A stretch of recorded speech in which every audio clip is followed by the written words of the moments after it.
வணக்கம் தோழர்களே. நேற்று ஆகஸ்ட் 25 அதிகாலையில் தொடங்கி நேற்று மதியம் வரை இஸ்ரேல் மற்றும் ஹெஸ்புல்லா இடையில் ஏவுகணை பயன்படுத்தணும் மிக கடுமையான அதன் இரு தரப்பில் நடந்துள்ளது. அது குறித்தான செய்திகள் என்ன வந்துள்ளது, அதன் தொடர்ச்சியாக எதை நோக்கி இது நகர்கிறது என்பதை தான் இன்று நாம் பேசவிருக்கிறோம். நம்மளோட செந்தில் அவர்கள் நினைக்கிறார். வணக்கத்தை தொடர்ந்து நேற்று காலையில் இந்த ஆரம்பம் சேர்ந்த இதை வந்து முதல்ல இஸ்ரேல் வந்து தெற்கு லெபனான் பெய்ரூட்டுக்கு பக்கத்தில் போய் தாக்குதல் நடத்துறதாகவும், அதன் பிறகு வந்து ஹெஸ்புல்லா தாக்குதலாகவும் செய்தி பார்த்தேன். இப்போ ரியூட்டர்ஸ் என்ன இருக்குன்னா, இஸ்ரேல் என்ன Hezbollah major missile exchange as escalation fears grow அப்படின்னு இரு தரப்பையும் பரிபாரிக்கு கொண்டாடுற ஏவுகணை தாக்குதலை அப்படின்ற மாதிரி எழுதியிருக்கிறாங்க. ஆக்சுவலாக என்ன நடந்துட்டு இதனுடைய அடுத்த நிகழ்வுகள் எதை நோக்கி நகர போகுது, என்ன சொல்றாங்க சொல்லுங்க. ரெண்டு தரப்புல இருந்து ரெண்டு விதமான தகவல்கள் வந்து கொடுக்குறாங்க. ஒன்று வந்து இஸ்ரேல் தரப்புல இருந்து ப்ரீஎம்ப்டிவ் ஸ்ட்ரைக் அப்படின்னு சொன்னாங்க. என்னன்னா, ஹெஸ்புல்லா தாக்குதல் நடத்துறதுக்கு தயாராக இருந்துச்சு, அந்த நேரத்தில் நாங்கள் வந்து தாக்குதல் நடத்த ஆரம்பிச்சிட்டோம் அப்படிங்கிறது தான் அவங்க தரப்பு தகவல். ப்ரீஎம்ப்டிவ் ஸ்ட்ரைக் பண்ணிட்டோம் அப்படின்ட்டு. அதில் பெருமளவுக்கு அவங்களுடைய தாக்குதலுக்கு தயாராக இருந்த ஆயிரக்கணக்கான ட்ரோன்களை வந்து அழிச்சிட்டோம், ஏவுகணைகளை அழிச்சிட்டோம் அப்படிங்கிறது தான் இஸ்ரேல் தரப்பு கொடுக்குற தகவல். அதே நேரத்தில்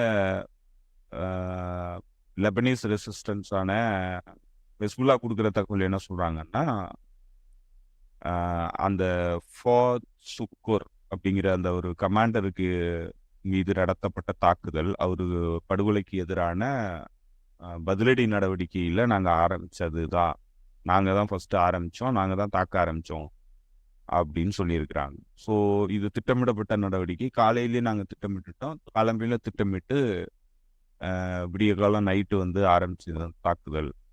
எங்களுடைய நோக்கத்தை வந்து அச்சீவ் பண்ணிருச்சு அப்படின்னு நம்புகிறோம் அப்படின்னு சொல்கிறாங்க.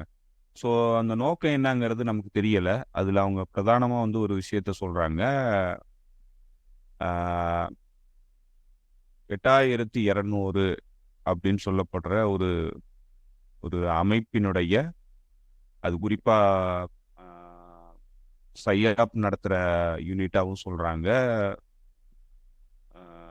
சைக்கலாஜிக்கல் வார்ஃபேர் நடத்துகிற யூனிட்டாகவும் சொல்கிறாங்க, அசாசினேஷன்ஸ் வந்து அங்கே தான் பிளான் பண்ணுறதாகவும் சொல்கிறாங்க. அது மொசாதினுடைய தலைமையகமாகவும் சொல்லப்படுது, அமான்கிற பேஸ். அது டெல்லவிலிருந்து 1.5 கிலோமீட்டர் தொலைவில் இருக்கக்கூடிய ஒரு பேஸ்ன்னு சொல்கிறாங்க. அந்த பேஸ் தான் வந்து எங்களுடைய பிரதான டார்கெட்டு. ஏன்னா அங்கிருந்து தான் அசாசினேஷன்ஸ் வந்து திட்டமிடப்படுது. அதனால அதுதான் வந்து எங்களுடைய பிரதான அப்ஜெக்டிவான டார்கெட்டு. அந்த டார்கெட் மீது நாங்கள் நினச்ச விஷயத்த வந்து நடத்திட்டோம் அப்படிங்கிறத சொல்லியிருக்காங்க. அந்த டார்கெட்டை அச்சீவ் பண்ணுறதுக்காக தான் நாங்கள் மற்ற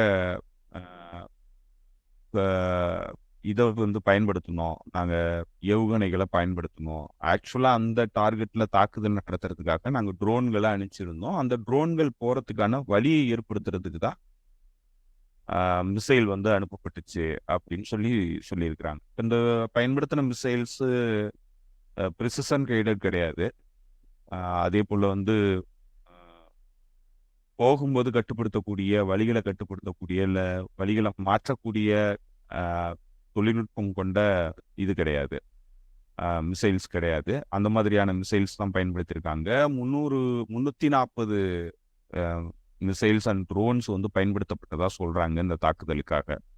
ஸோ இப்போ இதுதான் வந்து இவங்க தரப்புல இருந்து கொடுத்துருக்கிறது. ரெண்டாவது அவங்க என்ன சொல்லியிருக்காங்கன்னா, இந்த தாக்குதல் வந்து முடிவுக்கு வந்துருச்சு, எங்களுடைய அப்ஜெக்டிவ் வந்து நிறைவேறிடுச்சு, நாங்கள் என்னென்ன பண்ணணும்னு நினைச்சோமோ அதை வந்து நாங்கள் பண்ணிட்டோம் அப்படிங்கிறத ஹிஸ்புல்லா தரப்புல இருந்து சொல்றாங்க.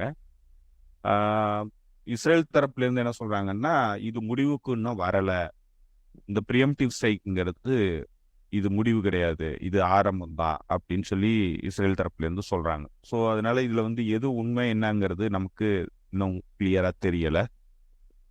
ஆனா ரெண்டு தரப்புல இருந்தும் அவங்களுடைய தரப்பு தகவல்களை வந்து சொல்றாங்க. ஸோ இதுலேருந்து எதை வந்து எடுத்துக்கிறது, எதை வந்து விடுறதுங்கிறது நமக்கு தெரியாது. ஏன்னா போர்க்காலத்துல இந்த மாதிரியான ப்ரொபகேண்டாங்கிறது இருதரப்பாலும் முன்னெடுக்கப்படும். ஸோ அதனால இதுல எது உண்மைங்கிறத கண்டுபிடிக்கிறதுங்கிறது கஷ்டம். அட பின்னாடி தான் பார்க்கும்போது புரியும் இது வந்து எது உண்மையா இருந்தது, இது பொய்யா இருந்தது அப்படிங்கிறதெல்லாம். ஸோ நேத்துக்கு ஹிஸ்புல்லாவுடைய தலைவர் ஜெனரல் செக்ரட்டரி பேசும்போது அவர் பல விஷயங்களை தெளிவுபடுத்தியிருந்தாரு. இந்த தாக்குதல்ங்கிறது அதனுடைய நோக்கத்தை அச்சீவ் பண்ணிருச்சு. இதற்கு மேல வந்து இந்த தாக்குதல் வந்து இந்த எனிமிக்கு எதிராக நாங்கள் பண்ண மாட்டோம்னு சொல்லியிருந்தாரு. தொடர்ந்து வந்து காசாவுக்கு எதிரான அந்த காசாவில் நடக்கிற போருக்கு எதிரான தாக்குதல்ங்கிறது எப்பவும் போல தொடரும். இந்த அதாவது இந்த கமாண்டர் மீதான தாக்குதலுக்கான பதிலடி இன்னைக்கு நாங்கள் முடிச்சிட்டோம். இதுக்கு மேல எங்களுடைய அப்ஜெக்டிவ் நிறைவேறலன்னு நாங்கள் வந்து உறுதிப்படுத்தணும்னா மீண்டும் வந்து இதே மாதிரியான தாக்குதல் வந்து நடத்தப்படும் அப்படிங்கிறத சொல்லியிருக்கிறாங்க. இஸ்ரேல் தரப்புல இருந்து அதை மறுத்திருக்கிறாங்க. இஸ்ரேல் வந்து கம்ப்ளீட்டா இந்த தாக்குதல்ல நாங்க முறியடிச்சிட்டோம், இதுல எந்த வகையான சேதங்களும் எங்களுக்கு ஏற்படல, நாங்க அவங்களுடைய அப்ஜெக்டிவ் என்னவோ அது வந்து நாங்க முறியடிச்சிட்டோம், இதுல கம்ப்ளீட்டாவே வந்து நாங்க எல்லாத்தையுமே தடுத்து நிறுத்திட்டோம் அப்படின்னு தான் இஸ்ரேல் தரப்புல இருந்து சொல்றாங்க. ஸோ அதனால இதுல எது நடந்தது, எது நடக்கல, யார் சொல்றதுக்கு உண்மை, யார் வந்து ப்ரொபகேண்டா நடத்துறாங்க, எல்லாம் போற பொறுத்தல இருதரப்பாலையும் ப்ரொபகேண்டா வைக்கப்படும். ஸோ அதனால இதுல எது நடந்தது என்னங்கிறத நம்மளால உறுதிப்படுத்த முடியல. ப்ரிலிமினரி ரிப்போர்ட்டை பார்த்தீங்கன்னா அதாவது ஒரு படை வீரர் வந்து நேவல் துருப்புல இருந்து ஒரு படை வீரர் வந்து இறந்து போனதா தகவல் வருது. அது ஒரு போட்டு மீது நடத்தப்பட்ட தாக்குதல்ல அவர் இறந்துட்டதா சொல்றாங்க. அதை தவிர வந்து எந்த கேசுவலிட்டி ரிப்போர்ட்டும் இஸ்ரேல் தரப்புல இருந்து வெளியிடப்படலை. அவங்க தொடர்ந்து வந்து இந்த போர்ல ஏற்படுற இழப்புகளை மறைச்சிக்கிட்டு இருக்காங்க. ஸோ அதனால அது வந்து ஒரு வேலிடான ரீசன். ஏன்னா இப்போ அவங்க சொல்லாததுக்கு காரணம் அவங்க ஏற்கனவே போர்ல வந்து தகவல்களை மறைக்கிறாங்கங்கிறது நமக்கு தெரியும். ஹிஸ்புல்லா தரப்புல இருந்து அவங்க சொல்றது இது கம்ப்ளீட்டா ரெட்லைனை மீறிட்டே இருந்தாங்க, அதற்கான பதிலடி நாங்கள் கொடுத்துட்டோம் அப்படிங்கிறத சொல்றாங்க. இது இதோட நிக்குதுன்னு சொல்றாங்க. இது மேற்கொண்டு இஸ்ரேல் எதுவும் முயற்சி எடுத்ததுன்னா அதற்கான பதிலடிகள் கொடுக்கப்படும் அப்படிங்கிறது தான் இப்போ அவங்க தரப்புல இருந்து வச்சிருக்கிறாங்க. ஸோ இதுல வந்து என்னன்னா அந்த லெபனானுக்குள்ள தெற்கு லெபனான்ல ஒரு படுகொலை நிகழ்வு இடம்பெற்றதில்ல, அதற்கான பதிலடி இவங்க தரப்புல இருந்து கொடுத்துட்டாங்க, இது முடிஞ்சிருச்சுங்கிறது தான் இப்ப இவங்க தரப்புல இருந்து சொல்லப்படுற விஷயம். இஸ்ரேல் தரப்பு என்ன சொல்லுதுன்னா இது தொடக்கம், இது முடிவில்லை அப்படிங்குது. அப்பனா மீண்டும் வந்து படுகொலை பண்ணுங்கிறது தான் தெரியுது, மீண்டும் அசாசினேஷன் பண்ணுங்கிறது தான் தெரியுது. ஸோ அது பண்ணுச்சுன்னா அப்புறம் மீண்டும் வந்து தாக்குதல் திரும்பவும் இதே பிரச்சனைங்கிறது போகும். அப்ப இந்த பிரச்சனைங்கிறது இந்த பகுதியினுடைய சூழல் வந்து எந்த வகையிலையும் மாற்றம் அடையல. இது முடிவுக்கு வந்தாலும் எந்த வகையான மாற்றத்தையும் வந்து அது அடையலைங்கிறது தெரியுது. உலகத்தை வந்து இது ஹாஸ்டேஜ் தான் பண்ணி வச்சிருக்கு. உலகத்தினுடைய பொருளாதாரங்கிறது மிகப்பெரிய நெருக்கடிக்கான சூழலுக்குள்ள போகுது. ஏன்னா ஈரான் தரப்புல இருந்து அவங்க தாக்குதல் நடத்துறது எங்களுடைய ரைட்டு, அதை வந்து நாங்கள் தடுக்க முடியாது யாராலையும், அதை நாங்கள் பண்ணி தான் தீருவோம் அப்படிங்கிறத ஈரான் தரப்புல இருந்து தொடர்ந்து வெளிப்படுத்துறாங்க. அன்சருல்லா தரப்பும் அதுதான் சொல்லுது. எங்களுடைய தாக்குதல்ங்கிறது அது ஹுடைடா ஏர்போர்ட்ல நடந்த தாக்குதலுக்கான பதிலடிங்கிறது நாங்க கொடுப்போம், அதுக்கு இதுக்கு எந்த தொடர்பும் இல்லை, அது வரும் அப்படிங்கிறதையும் அவங்க சொல்றாங்க. ஸோ அதனால எந்த வகையிலையும் இது எந்த மாற்றத்தையும் இந்த பகுதியில ஏற்படுத்தல. காசா சீஸ்ஃபயருங்கிறது கம்ப்ளீட் ஃபெயிலியரு. நம்ம சொன்ன மாதிரி ஹமாஸ் வந்து வெளியேறிட்டாங்க, அதுல வந்து தோல்வி அடைஞ்சிட்டதா வந்து சொல்லிட்டாங்க. ஸோ அதனால எந்த வகையிலையும் இந்த போரும் நிக்கல, இந்த பகுதியினுடைய சூழலும் மாறல, போர் விரிவடைகிறதுக்கான எல்லா சூழலும் இன்னும் அப்படியே இருக்கு, எந்த மாற்றமும் ஏற்படலை. இதுல நேற்றுக்கு இந்த எக்ஸ்சேஞ்ச் மட்டும் நடந்திருக்கு இருதரப்பாலும். ஸோ அதை தவிர வந்து ஒரு பெரிய மாற்றம் வந்து நடந்திருக்கு மாதிரி ஃபீல் ஆகலை. இன்னும் வந்து அந்த போர் சூழல்ங்கிறது மோசமானதாக தான் இருக்கு. அதை நோக்கி தான் வந்து இந்த பகுதியுடைய பிரச்சனைங்கிறது மையமா இருந்து போயிட்டு இருக்கு.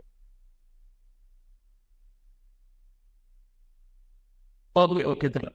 இதில் அப்படியே இன்னொரு செய்தியை சேர்த்து சொல்லணும்னு நினைக்கிறேன். என்னன்னா டெலிகிராம் ஆஃபீஸர்ஸோடைய சிஇஓ வந்து ஒரு ரஷ்யர், அவரை வந்து இதில் வச்சு கைது பண்ணிட்டாங்க, ஃபேஷனில் வச்சு அப்படின்ற செய்தியை வந்து அதுக்கு சில ரிலீஸ் பண்ணியிருக்கு. நானும் பேசியிருந்தோம். பட் ஒரு ஆத்தட்டிக்காக பார்த்தீங்கன்னா அல்ஜசீரா தான் சொல்லியிருக்கு. அல்ஜசீரா என்ன சொல்லியிருக்கா, அந்த இன்னும் எக்ஸ்பெக்ட் பண்ணுறாங்க அவரை தடுத்து வைத்திருக்கக்கூடிய அந்த நாட்டில் வந்து அதுதான் வீரோடு தோன்றுது அப்படின்னு சொல்கிறாங்க.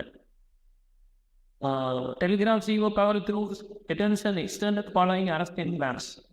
Russia's embassy in France did not particular access that 9-year-old friend of Russian Union. ஆக்சுவலாக வந்து இது 2 நாளாக நடந்துட்டுது. ரஷ்யாவில் இப்போ பிரான்ஸில் இருக்கக்கூடிய ரஷ்ய தூதரக வந்து அவரோட வந்து இன்னொரு அப்படின்னு சொல்லுது. ஆனால் விட மாட்டாங்க. அவருடைய லாஸ்ட்டில் எதை மீட் பண்ணியிருந்தாங்க. இது என்ன நடந்தது இடமே சொல்லுவாங்க.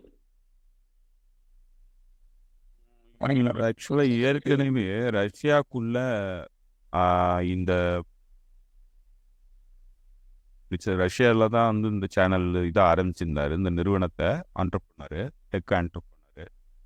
ஆனா அங்க ஒரு லீகல் இஷ்யூ வந்துச்சு ரஷ்ய அரசாங்கத்திற்கும் இருக்கும். ஸோ அந்த இஷ்யூல இருந்து அவரு ரஷ்ய அரசாங்கத்துக்கு ஒத்துழைப்பு கொடுக்க மறுத்துட்டாரு. இதே மாதிரியான கிட்டத்தட்ட இதே மாதிரி இப்போ இன்னைக்கு பிரான்ஸ் அரசாங்கம் என்ன மாதிரியான ஒரு இதை வந்து சொல்றாங்களோ அதே மாதிரி தான் அன்னைக்கு ரஷ்ய தரப்பிலிருந்து சொல்லப்பட்டுச்சு. அரசியல் தரப்பிலிருந்து பொதுவாக வந்து இந்த விஷயங்கள் வந்து சொல்லப்படுது. அதில் ஒரு நியாயம் இருந்ததுனாலும், ஏன்னா சில இல்லீகல் ஆக்டிவிட்டீஸ் இதில் நடக்குது, அது லான் செக்யூரிட்டி இஷ்யூ வந்து கிரியேட் பண்ணுது அப்படிங்கிற அந்த லா சட்டத்தை வந்து அவங்க சொல்றாங்க, அந்த நடைமுறை சிக்கலை வந்து சொல்றாங்க. அதுக்கு டெலிகிராம் தரப்புல இருந்து என்ன விளக்கம் கொடுக்குறாங்கன்னா, நடக்கிற விஷயங்களுக்கு எங்களுக்கும் தொடர்பு என்ன சொல்ல முடியும், எங்களுடைய பிளாட்ஃபார்மை பயன்படுத்தி ஒருத்தவங்க வந்து தவறான நடவடிக்கையில் ஈடுபட்டாங்கன்னா அதுக்கு நாங்க எப்படி பொறுப்பேற்றுக்க முடியும் அப்படிங்கிறது தான் அவங்க சொல்றாங்க. ஸோ அது லீகலா வந்து பல இடங்கள்ல வந்து அது நெருக்கடிகளை ஏற்படுத்திட்டு இருக்கு.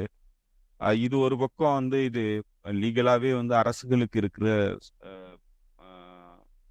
நெருக்கடியை வந்து டெலிகிராம் போன்ற பிரைவசியை வந்து பாதுகாக்கக்கூடிய டெக் நிறுவனங்களுக்கு வந்து நெருக்கடிகள் வந்து இருந்துகிட்டு தான் இருக்கு. அது ஒரு வகையில நியாயம்னு சொல்லப்பட்டாலும், அரசுகளுக்காக சட்டம் ஒழுங்கை பாதுகாக்கிறதுக்காக அது அவசியமானது அப்படின்னு சொல்லப்பட்டாலும், இன்னொரு பக்கம் அது பெரும்பாலும் பயன்படுத்தப்படுறது. ஏன்னா நீங்க அரசுகளை பார்த்தீங்கன்னா, அரசுகள் தெரியாம ட்ரக் டிராஃபிக்கிங்கோ இல்ல தீவிரவாதமோ பெருசா வளர்றது கிடையாது. பெரும்பாலும் பாத்தீங்கன்னா அரசுகள் உருவாக்கி தான் வந்து கொண்டு வராங்க. ஆனா அந்த பின்னணியில தான் வருது. ஒரு சில இடங்கள்ல அது அரசுகளுக்கு தெரியாம நடக்கிற நிகழ்வுகளும் நடக்குது. ஆனா அது அவங்களுக்கு பிரதானமா வந்து இருக்கிற மாதிரி தெரியல. அவங்களுக்கு பிரதானமா பார்க்கறது, அவங்களுடைய கட்டுப்பாட்டுல இல்லாத ஒரு நிறுவனமா வந்து ஒரு நிறுவனம் இயங்குது. அதனுடைய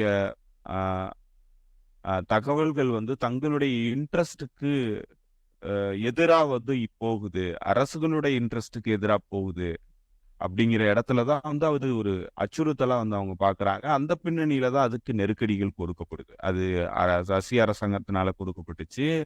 அதே மாதிரி இன்னைக்கு பிரெஞ்சு அரசாங்கத்தினால கொடுக்கப்படுது. அந்த இடத்துல இப்ப இதுல ஒரு சின்ன மாறுபாடு என்ன நடந்திருக்குன்னா, ரஷ்ய அரசாங்கம் தன்னுடைய நாட்டினுடைய பிரஜை அப்படிங்கிற பின்னணியில அவர் ரஷ்யன்கிறதுனால இந்த நெருக்கடிக்கு உள்ளாகிறார் அப்படின்னு சொல்லி சொல்றாங்க. அதுதான் அந்த பின்னணியில தான் ரஷ்ய அரசாங்கம் வந்து இவருடைய பிரச்சனையை வந்து அணுகுது. அந்த பின்னணியில தான் வெளியுறவுத்துறை செய்தி தொடர்பாளர் பேசும்போது பல விஷயங்களை அவங்க சொல்லியிருக்கிறாங்க. அவருடைய மீது நடத்தப்படுற இந்த அநீதிக்கான பின்னணிங்கிறது அவர் ரஷ்யன்கிறதுனால, அவருக்கு வந்து ரஷ்யனா இருக்கிறதுல விருப்பம் இல்லாம இருக்கலாமே தவிர, ஆனா அவர் ரஷ்யன்கிறது தான் மேற்கத்திய தரப்புக்கு அவர் மேல வரக்கூடிய கோபத்துக்கான அடிப்படை காரணம் அப்படிங்கிறத அவங்க அந்த பின்னணியிலிருந்து சொல்றாங்க. ரஷ்யன்னாலே மேற்கத்திய தரப்புக்கு பிடிக்காது அப்படிங்கிற ஒரு பின்னணியிலிருந்து சொல்றாங்க, கலாச்சார ரீதியான பின்னணியிலிருந்து சொல்றாங்க. அதே நேரத்துல டெக் நிறுவனங்கள் தங்களுடைய கட்டுப்பாட்டுல தான் இயங்கணுங்கிற அந்த விருப்பம்ங்கிறது மேற்கத்திய தரப்புக்கு எப்பவுமே இருக்கிறது தான். ஸோ அந்த பின்னணியில தான் டிக்டாக் போன்ற நிறுவனங்களுக்கு எதிரான நெருக்கடிகள் வழங்கப்படுது. இப்போ டிக்டாக்குங்கிறது இண்டிபெண்டான ஒரு நிறுவனமா இயங்குது. அதனுடைய கட்டுப்பாடுங்கிறது மேற்கத்திய நாடுகளுடைய கேபிட்டல்ஸ்ல இல்லாம இருக்கு. ஸோ அது உங்களுக்கு பெரிய சிக்கலா இருக்கு. அது செய்திகளை பரப்புறதுல அரசுகளுக்கு ஒத்துழைப்பு வழங்குறது இல்லை அப்படிங்கிறது. ஏன்னா அட் த எண்டு வந்து மேற்கத்திய சிவிலைசேஷனுடைய பிரதான விஷயமா அவங்க சொல்றதே வந்து தனிமனித சுதந்திரத்தை தான் வந்து பிரதானமா சொல்றாங்க. ஆனா தனிமனித சுதந்திரத்தை பாதுகாக்க கூடாதுங்கிறதுக்காக நெருக்கடிகள் உருவாக்கப்படுது இந்த மாதிரியான நிறுவனங்களுக்கு. இது பல இடங்கள்ல நம்மளுக்கு எதிரா வந்து பெருமளவுக்கு நிகழ்த்தப்பட்டு தான் வருது. இந்த பின்னணியில தான் நம்ம சில மாற்றங்களை வந்து கொண்டு வர வேண்டிய அவசியமும் ஏற்பட்டுச்சு. ஏன்னா அந்த அளவுக்கு சர்வதேச அளவுல மிகப்பெரிய நெருக்கடிகள் வந்து உருவாகிட்டே வருது. ஸோ அதை நம்ம பார்க்க முடியுது. ஸோ அதே பின்னணியில தான் இப்ப இதுவும் நடந்திருக்கு. இது வந்து ஒரு பக்கம் அவங்களுடைய நேரேஷனை வந்து அவங்களால முழுமையா வைக்க முடியல. அதுல இந்த பலஸ்தீன் பிரச்சனையில அவங்களுடைய நேரேஷனை வைக்க முடியலங்கிறது ஒரு பிரதான காரணம். இது வந்து ஒரு எடுத்துக்காட்டா போகுது அவங்களுக்கு. இது எடுத்துக்காட்டா போறதுனால எதிர்காலங்கள்ல இந்த மாதிரியான பிரச்சனைகள் வரும்போது மேற்கத்திய தரப்பினுடைய இவ்வளவு காலம் வச்சிருந்த அந்த மொனோபொலிஸ்டிக்கான ப்ரொபகேண்டா கண்ட்ரோல்ங்கிறது தங்களுடைய கையில இருந்து விடுபட்டு போயிடும். அப்ப அதற்கான கண்ட்ரோலை இன்னைக்கு பெருநிறுவனங்கள்ல மிக முக்கியமான நிறுவனங்களா கருதப்படுற நிறுவனங்கள் எல்லாமே தங்களுடைய கட்டுப்பாட்டுல வரணும் அப்படிங்கிறதுக்காக நடத்தப்படுற, அப்படி வரலன்னாக்கா அவங்க மீது நெருக்கடிகள் கொடுக்கப்படும் அப்படிங்கிற பின்னணியில தான் வந்து இந்த நெருக்கடிகள் ஒரு பக்கம் கொடுக்கப்படுது. இன்னொரு பக்கம் செய்திகளை தங்களுடைய கட்டுப்பாட்டுல வச்சுக்கணும். அதே நேரத்துல அது பிரைவசி வந்து அனுமதிக்க கூடாது. பப்ளிக் பிரைவசி வந்து அனுமதிக்க கூடாது. டேட்டா வந்து நம்ம எடுத்துக்கணும் அப்படிங்கிற பின்னணியில இந்த நோக்கம் வந்து திட்டமிட்டு உருவாக்கப்படுது. ஸோ இது மேற்கத்திய நாடுகளினுடைய டெக் நிறுவனங்கள், குறிப்பா அமெரிக்காவுடைய ஸ்டேட் டிபார்ட்மெண்ட் இல்ல செக்யூரிட்டி ஆர்கிடெக்சர் கூட வந்து இணைந்து இயங்குது, செக்யூரிட்டி அப்பராட்டஸ் கூட. ஸோ அதனால அவங்களுக்கு முழுமையான சுதந்திரம் இருக்கு. அவங்க மீது நெருக்கடிகள் வர்றது கிடையாது. ஏன்னா அவங்க அரசுகளுக்கு ஆதரவாக இயங்குவாங்கங்கிற நம்பிக்கையில தான் அவங்களுக்கு அந்த நிறுவனங்களே வழங்கப்பட்டிருக்கு. ஸோ அதனால அவங்க அந்த அந்த பின்னணியிலிருந்து தான் வந்து அவங்க இயங்குறாங்க. அதைத்தான் வந்து இன்னைக்கு பல இடங்கள்ல தெளிவுபடுத்துறாங்க. ஈரான் வந்து அமெரிக்காவுடைய தேர்தல்ல இன்ஃபில்ட்ரேட் பண்ணுது, இல்ல அதுல வந்து ஹேக் பண்ணுது அப்படின்னு சொல்லிட்டு மைக்ரோசாஃப்ட், கூகுள் போன்ற நிறுவனங்கள் தங்களுடைய செய்திகளை, ஆய்வுகளை வெளியிடுறாங்க.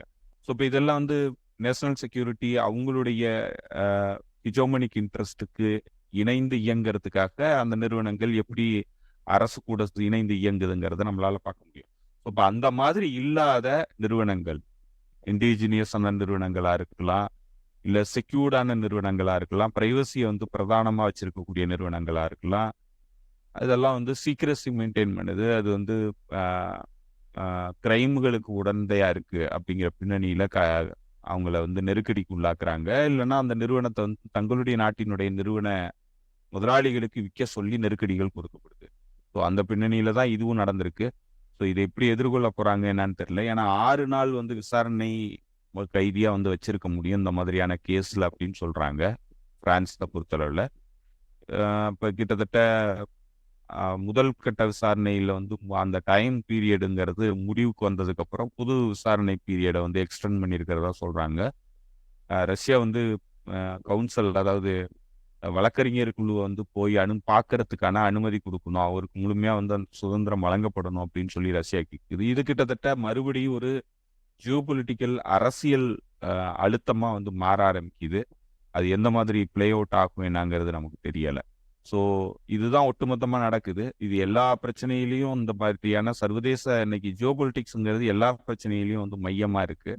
அந்த மையத்துல இப்ப இந்த இவருடைய கைது நடவடிக்கையும் வந்து அந்த மையத்திலையும் ஒரு மிக முக்கியமான ரோல் பிளே ஆயிருக்குங்கிறது நமக்கு தெரியுது.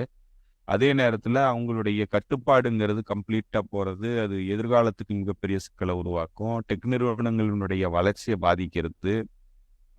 வேற நாட்டினுடைய நிறுவனம் தன்னுடைய நாட்டு நிறுவனத்துக்கு எதிராக வந்து போட்டியாளரா இருக்கிறத வந்து தடுக்கிறதுக்கான முயற்சி, இன்னும் பல்வேறு வகையில இது வந்து மேற்கத்திய நாடுகளுக்கு இந்த மாதிரியான நடவடிக்கைகள்ங்கிறது தேவைப்படுது. அவங்களுடைய வேல்யூஸை அவங்களுடைய சிவிலைசேஷனல் வேல்யூஸா சொல்லிட்டு இருக்கிறதான் வந்து இன்னைக்கு மீறுறாங்க.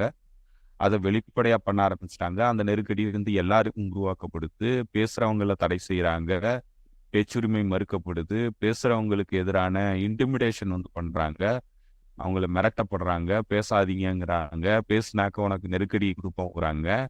ஸோ இதெல்லாம் வந்து அடுத்தடுத்து இன்னும் உச்சகட்ட நிலையை நோக்கி நகருதுங்கிறது தான் தெரியுது. இன்னும் பல்வேறு இடங்கள்ல இது இதுவரைக்கும் மேற்கத்திய நாடுகள்ல இந்த சுதந்திரம் பாதுகாக்கப்பட்டதுன்னு சொன்னாங்க. இன்னைக்கு அதுவும் வந்து மிகப்பெரிய கேள்விக்குள்ளாகுது.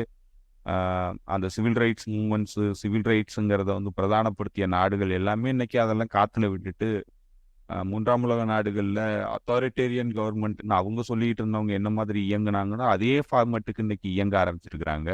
இது கம்ப்ளீட்டா வந்து அவங்கள எக்ஸ்போஸ் பண்ணியிருக்கு. இவ்வளோ காலம் வந்து அவங்க பொய் சொல்லிக்கிட்டு இருந்தாங்க, ஏமாத்துனாங்கங்கிறத வந்து தெளிவுபடுத்தியிருக்கு. இது இன்னொரு வகையில மீண்டும் 3ஆம் உலக நாடுகள்ல ஆக்சுவலா இருக்கிற அத்தாரிட்டேரியன் அரசுகளுக்கு இது மிகப்பெரிய வரதப்பிரசாதமாகவும் போகுது. ஏன்னா நீயே வந்து பேசுற, நீயே பண்ற இந்த மாதிரியான அடக்குமுறையை என்கிட்ட வந்து நீ எதுவும் சொல்லாத அப்படின்னு சொல்றதுக்கு இது ஒரு வழிவகையா அமையும். ஸோ அதனால எல்லா வகையிலையும் மக்களுக்கு எதிராகவும் டைரேனிகளுக்கு ஆதரவாகவும் வந்து சட்டங்கள் வந்து இன்னைக்கு நடைமுறைகளுக்கு வருது. அதனுடைய ஒரு வெளிப்பாடா வந்து நம்ம இந்த டெலிகிராம் சிஇஓடைய கைது, அவருக்கு எதிராக புனையப்பட்டிருக்கிற வழக்குகள், இது எல்லாமே வந்து ரொம்ப சுதந்திரத்துக்கு எதிரான ஒரு நடவடிக்கைகளா மேற்குலக தரப்பால வைக்கப்படுறத நம்மளால பார்க்க முடியும். ஓகே ஓகே தொடர். அப்ப அடுத்த நிகழ்வு இப்படி போது பார்க்கலாம். இதுவும் ஒரு மிக முக்கியமான நகர்வு தான் பார்க்கப்படுது. இதே போல தொடர்ந்து ஞாபகம் நினைக்கிறேன், Huawei நிறுவனத்துடைய சிஎஃப்ஓ, அந்த நிறுவனத்தினுடைய அவரோட அந்த அந்த நிலையோட பொண்ணு வந்து கைது பண்ணி 2 வருஷம் கனடால வச்சிருந்தாங்க வீட்டு சிறையில. அது வந்து ஒரு பெரிய இதாக கிளியர் பண்ணிச்சு ஒரு 5 வருஷத்துக்கு முன்னாடி. அதே போல இதுவும் இப்படி போகும் அப்படின்றத பார்க்கலாம். உங்க நேரத்துக்கு மிக்க நன்றி செந்தில். நன்றி தோழர்களுக்கும் நன்றி. மீண்டும் சந்திக்கும் தொடர்களை நன்றி.